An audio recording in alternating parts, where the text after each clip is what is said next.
you could, yeah. So in terms of if you got a strong product, you got a strong, successful team, or at least you're delegating, you're optimizing, everyone's role, then what do you feel? And then this will be my last question, and then we'll kind of open it up to the question. Venture capital funding. How do you feel about seeking venture capital funding, assuming you have a viable product, you have at least one other person doing something, right? You're not doing everything, right? Is that a reality for people who are in the startup phase, or do you now have to transition into a different role as yourself, taking it back from just your everyday stuff in terms of seeking out venture capital funding? Well, I'll say this with VC. First of all, I don't want to say anything too controversial, right? Because I don't want to be coming and saying the room of controversy, man. Come on. Right. Teddy said that. Well, just understand that it is known. This is not conspiracy theory that, when it comes to VC funding, that the purpose of when a VC gives an investment, each investment has the way it's written in terms of the agreement is to recoup the fund. So I can lose on, if I give 20, if I make 20 investments, I can lose on 19. That one will make up for all the losses of the other 19, and we still make out like bandits. That's the VC model. So it would be wise for you to make sure that not you using your own understanding, but make sure that you have the folks in place to really understand the deal. Because the VC model, they know most of their investments are going to fail.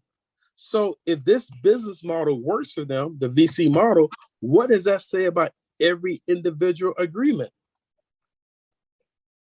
in terms of how it benefits the entrepreneur?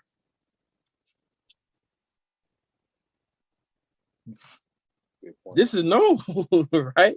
They only need a couple to win, and they know they're going to lose most of the time. So each deal, so I would say, there's becoming more and more ways to get finance. I'm not saying that you should not take, if someone wants to give you finance or invest as a venture capitalist, I think that is great. I think that's wonderful.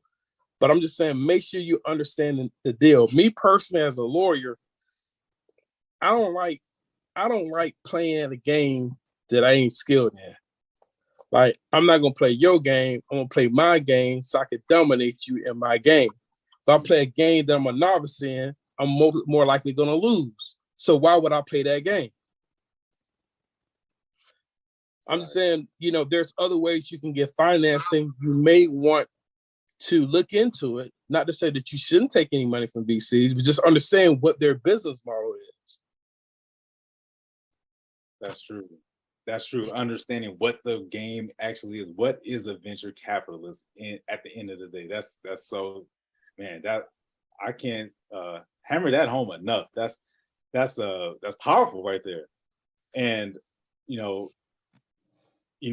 it's a reality for some people that they jump into something, get excited about it, and then they end up screwing themselves. But because they don't understand the game, they try to understand it themselves rather than hiring you, getting somebody who can understand it.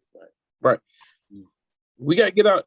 My thing is, it's not about, if I'm going to engage in anything, especially like an agreement, a contract, I'm going to make sure that, Teddy, I understand the agreement. I'm going to understand the terms of the agreement.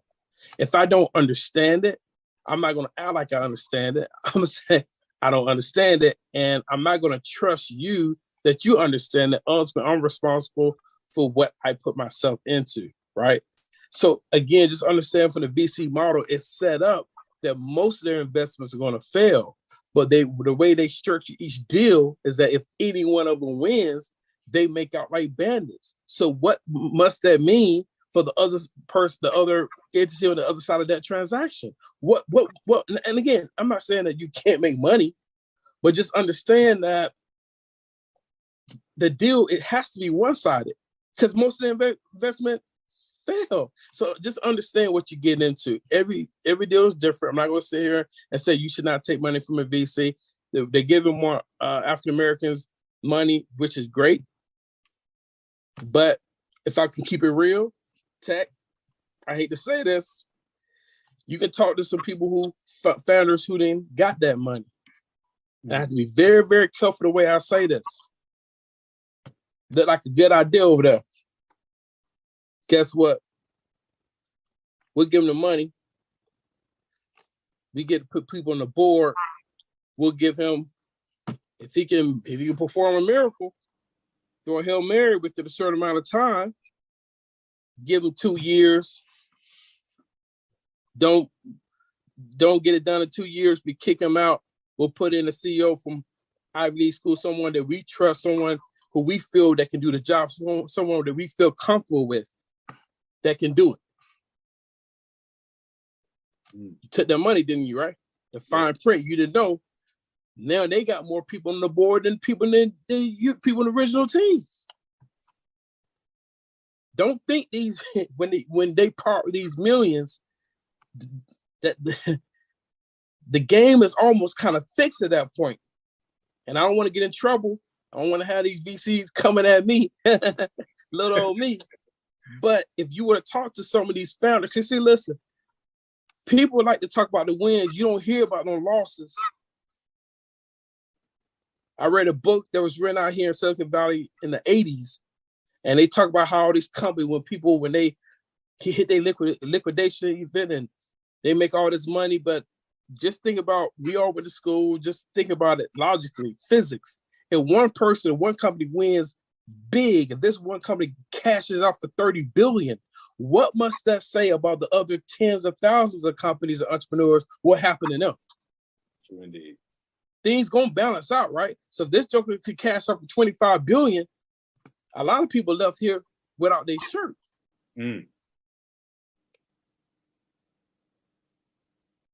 Wow. We got to use common sense too now.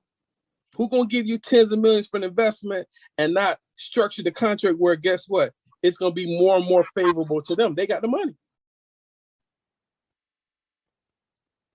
They're the ones taking all the risks. They're accepting all the risks. At least early on, they are. You talk to some of these, and again,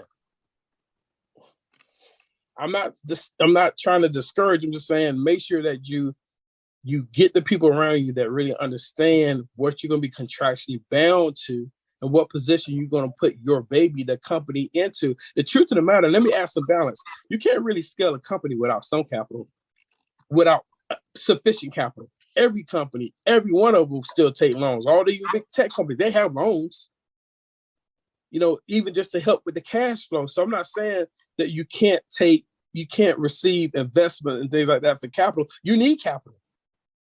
But what I'm saying is, make sure you understand the terms of your deal. And if you don't understand it, it's cool to say you don't understand it.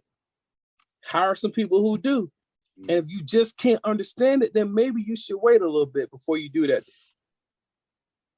Wow. I got a whole page of notes here. I mean, from ownership to something you hit on early on, which was the history from the 1800s, from the origination of the patent office to, your own family, talking about how deals were done in the 80s. The history to me is also so important, is knowing. Now we make plans. I can't say I know how it feels, but what I can say is I know how to get up. You know what I'm saying? I know how to get up, and you out, you making it happen, you hustling, you cry your tears, baby, you yell, you scream, you cuss, you do whatever you got to do. But all I want you to do for me is keep getting up.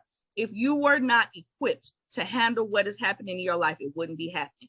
I know it's hard to take that right now. I know sometimes you just want to break. Like you say, sometimes I just want somebody to come and take this burden off. But, I ain't going to say it's easy. I can't lie to you. That's one thing about Camm. I cannot lie to you. I know this shit hurts. I know it's not cool. It ain't fair. I don't know what to tell you. The bald-faced lie. I'll call it. Don't know. Exactly. So all I can say to you is I hear you. I feel you. I just say time, just keep moving as what I see you doing. You making it happen. and call out to your husband. You know what I'm saying? Hey, like I call my daddy up. Like I don't have a phone anymore, but I get to holler, hey, old man, I need you to do X, Y, and Z. You know what I'm saying? And stuff start happening. You know what I'm saying? And so he's there. He may not be physically here. He's there. I know I would give anything to just have my daddy sit next to me some days, and that's just not an option. But I think I hear the strength in your voice. Like you ain't going down. So what we got to do to make sure you win, Regina? That's the only question I want to have. Like, I get it. I'm empathetic and I understand the disappointments, but what we got to do to make sure you win, like that's what we got. That's what we need to focus on now. I'm going to just keep it 1,000. I'm still figuring that out. I'm not going to sit up here and say, oh yeah, I got it all together. No, everybody being transparent and raw. That's all I know how to be. And being raw in my mind got my ass whipped 1,000 times when I was growing up. Okay. Me and you both. I'm surprised I even got a high school diploma. How about that? Okay. Well, you got one. So hey Gina, one. so Dominique said you are strong. You have us, Regina. That's right. You're part of the Go Seal team, Notary Seal team. Camm opened her doors for you. So you're not out here by yourself. No, right? And thank you. And that's what gravitated me towards you, Tekk, Dominique, Camm, you know, that y'all strength, I just feel that, you know, and y'all authentic. And I don't like phoniness. That's why I've always been kind of dolo, didn't have a whole lot of friends. And, you know, because I don't like phoniness. And I'm going to call you out on it. You know, when I was little, used to get me, you know, fucked up. Oh, why you do that, pal? But then when I learned martial arts, that shit stopped. But anyway. I appreciate you, Gina. We'll go live together on later on today, Gina. All right. Thank you, love. We got Monique in Compton. Monique, unmute yourself, dear. Let's rock and roll.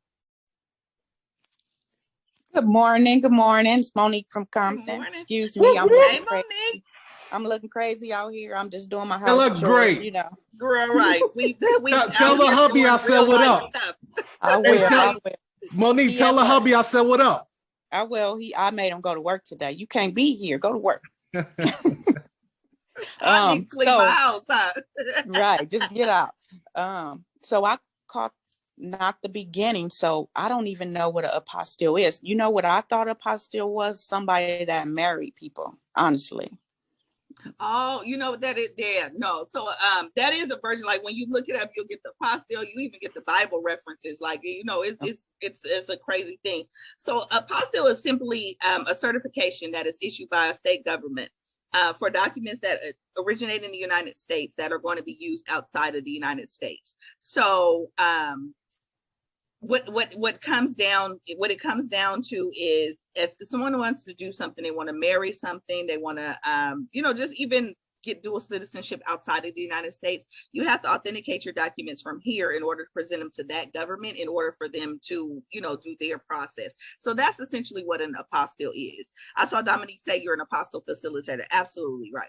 We don't issue the apostilles personally. We just facilitate the process. You're absolutely right, Dominique.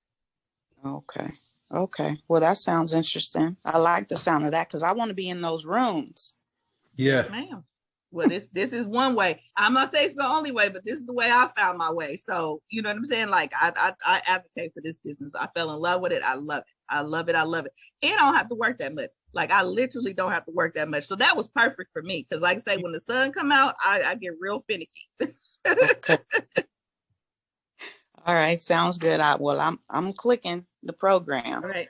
Awesome. All right. Thank you, Monique, for tapping in. All right. Thanks. Anybody else want to tap in? Anybody else want to tap in and talk to Killer Camm? All right, we got Ray Netta. Hey. We got Ray Charles. Unmute yourself. Tap in. Callie is in the building for sure, for sure. Let me see if we can unmute. Yeah, my bad. Of course, we're gonna show some love up in here. Hey yo, thank you. Sorry, getting ready to go to work. Camm, this was awesome. Thank you, Like, baby. Thank you. This was, hold on, my camera dirty in the front. Girl, you fine. Look, I'm Right, trying you to see good. your ponytail, girl. It is together. Come on, let me see Thank that you. ponytail. Yeah, this is the war room, man. We raw and uncut over here. Baby, what you put on it? Because I want mine to curl like that. Look, I'm holding your ponytail like I need mine to curl like that.